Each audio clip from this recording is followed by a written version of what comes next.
Di Kecamatan Kresek ada 9 desa. Ada 9 desa. Ini orang yang mau nyalon bupati selama 1 tahun lebih menjadi ketua DPC tidak bisa membuat satupun DPRA, tapi ingin nyalon bupati. Lanjut jangan. Ini babnya bab begal nasab, bisa nanya nih panjang. Ini kan baru kali ini saya buka.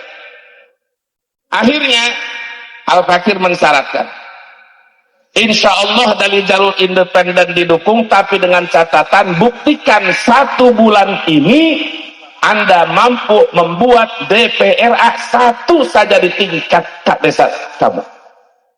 Apalagi dalam jangka 2 bulan 9 desa di Kecamatan Kresek. Singkat cerita, sepakat dulu, pulang. Dalam jangka 3 bulan tidak mampu membentuk 1 DPRA pun.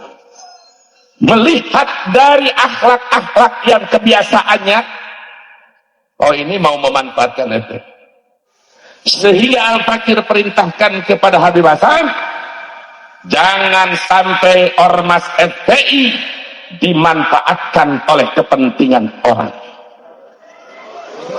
Betul? Mengambil keputusan. Diambillah keputusan, maka tidak direstui untuk nyalon bupati Kabupaten Tangerang. Akhirnya dibawakan surat. Jadi begitu adat Al-Fakir. Orang mau dipecat, itu masih sopan kita, disodorin surat pengunduran diri. Itu memang di FPI seperti itu. Jadi kalau ada saya tidak mengundurkan, saya tidak dipecat, tapi saya mengundurkan diri, itu proses kita menyodorkan surat. Lebih baik Anda mengundurkan diri. Akhirnya mengundurkan diri. Semakin kesini semakin gila. Ya ini saya sepertinya butuh cerita dari Kiai Imad ini. Itu kan ada ceramah dari Pak Qurtubi Lebak itu ya. Beliau mengatakan bahwa Kiai Imad itu bahas nasab karena sakit hati nyalon bupati gak didukung. Itu ceritanya itu gimana ya? Sakit hati itu apa namanya? Ya sakit hati itu orang-orang yang lemah ya yang sakit hati itu. Kalau mengenai calon mencalon itu Mas Rifki, keluarga saya ini ya selain dari keluarga pesantren santri juga keluarga banyak politisi. Dari zaman dulu ya itu sudah masuk parlemen kan, sampai di DKI itu ketua partai NU itu ketuanya orang Kresek keluarga saya. Tahun 70-an, 60-an itu. Kemudian paman saya dulu waktu saya kecil itu ketua P3 di kecamatan.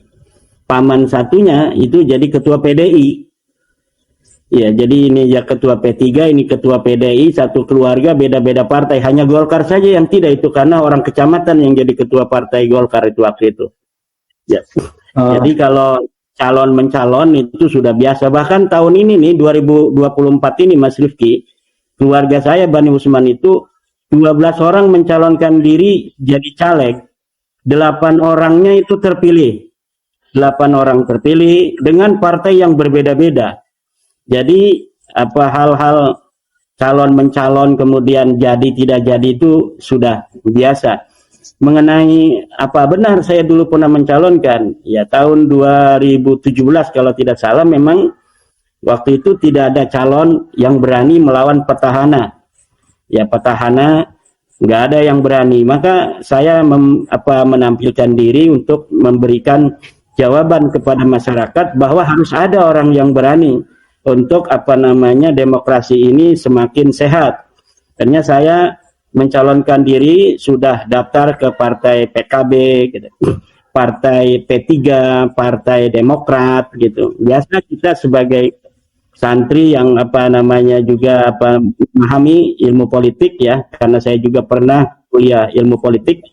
Itu kemudian kita mengadakan silaturahmi ke berbagai macam komunitas, ke tokoh-tokoh komunitas, ke kiai, ke para tokoh-tokoh masyarakat, termasuk kepada Pak Qurtubi itu, ya kan.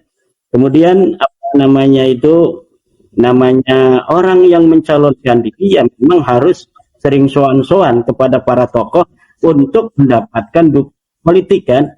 Nah, kemudian apa namanya itu ada syarat-syarat tertentu ya, misalnya tadi seperti yang dia ucapkan itu juga ada yang lainnya juga ada syarat nanti Tangerang harus bersyariah.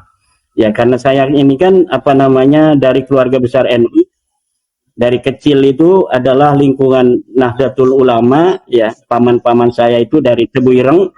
Kemudian apa namanya kita diajari agama itu agama yang apa substansialisme, bukan agama formalisme, di mana apa namanya simbol-simbol keagamaan itu tidak terlalu penting daripada isinya, yaitu yang apa namanya itu ditanamkan oleh ajaran-ajaran Nahdlatul Ulama. Ini tahun 1936 di Kresek itu sudah ada majelis wakil cabang. Kiai Muhammad Amin, bapaknya Kiai Ma'ruf Amin itu datang dari Mekah tahun 1936 itu langsung menyusun apa kepengurusan tingkat kecamatan MWCNU. Saya pun kan tahun 2006 itu ketua majelis wakil cabang NU di Kecamatan Kresek gitu. Ya. Akhirnya karena apa namanya itu ada syarat-syarat tertentu harus bikin apa namanya FPI di tingkat desa dan lain sebagainya. Ya saya kan kader NU. Saya lebih apa namanya itu menjadikan ajaran-ajaran Nahdlatul Ulama inilah yang harus menyebar di tengah-tengah masyarakat. Karena ajaran Nahdlatul Ulama adalah ajaran-ajaran yang telah terbukti sebagai ajaran yang apa namanya mampu membawa keberagamaan di Indonesia seperti sekarang ini. Mulai dari zaman Wali Songo, ajaran-ajaran rahmatan lil alamin, ajaran-ajaran yang penuh dengan toleransi, ajaran-ajaran yang penuh dengan apa namanya akhlakul karimah diajarkan oleh apa namanya para Wali Songo, kemudian kepada para kiai sampai kita hari ini. Jadi saya lebih apa namanya itu mengedepankan bagaimana ajaran-ajaran Nahdlatul Ulama di kampung saya ini untuk semakin menyebar. Ya, itu sebenarnya begitu. Ini sebenarnya pengalian isu saja, Mas Rifki ini. Ya, Imad, saya mau menanyakan sedikit lagi. Nanti jawabannya singkat aja, enggak apa-apa. Berarti dulu ketika Kiai Imad itu bersilaturahmi ke Pak Qurtubi Lebah itu ada persyaratan untuk harus bikin FPI sampai tingkat desa, begitu? Atau salah kesimpulan saya? Saya terlalu lama kayak, jadi lupa secara detailnya. Yang saya ingat itu tentang Tangerang bersyariah dan membikin FPI tingkat desa begitu. Betul itu ada itu. Ada ya. Tapi Kiai Imad lebih memilih untuk apa namanya nuansa kultural NU begitu ya, ya. Ya, karena memang di sini nggak bakal laku kan kalau daerah kita ini daerah yang sangat Nahdlatul Ulama sekali gitu.